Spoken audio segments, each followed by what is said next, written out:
Right now, let's take a very high level approach and talk about that digital API first Yeah. platforms.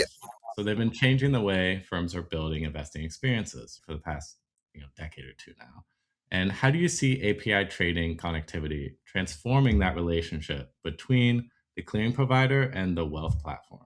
Yeah, it is extremely topical. So we've invested a lot over the past few years in our API broking platform, and we've got some of the largest fintech brokers in Australia. So the likes of Superhero, Stake, Moomoo, Webull, and a raft of others. They all interact through our APIs, so they can control the user experience, and we provide them the broking APIs to deliver their products and services and delight their customers. What is interesting and what we're seeing now, I mentioned earlier, Australian markets infrastructure is quite different. So in Australia, we have this concept of a HIN, which is a hold identification number. And essentially, what that's doing, ASX have created this chess framework. So it's essentially a sub register where they manage books and records for the clients, and they'll put the end investor's name on record at the registry. So the stock is registered directly into the end user's name. That's effectively this hold identification number. So it's all unique.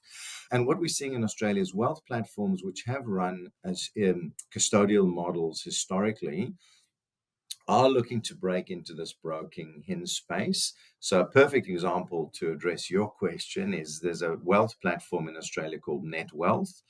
Been very successful over the past 20 odd years. They're now part of the ASX 100 and have been incredibly successful.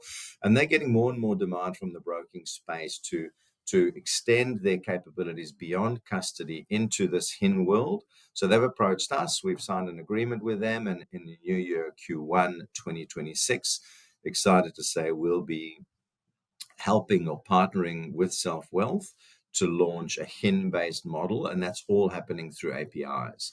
So they bring that HIN capability, they bring the HIN reporting, they're effectively empowering their clients to bring a HIN into what's traditionally been a very custodial world and embed trading into their order pad and make it more part of the ecosystem. Whereas historically, you might find you've got quite an extensive wealth offering, but then the trading kind of happens in other systems and that outside. Whereas leveraging our APIs, NetWealth is bringing this all into their wealth platform, which is a first in Australia. And then obviously we're very excited about partnering with them on this initiative.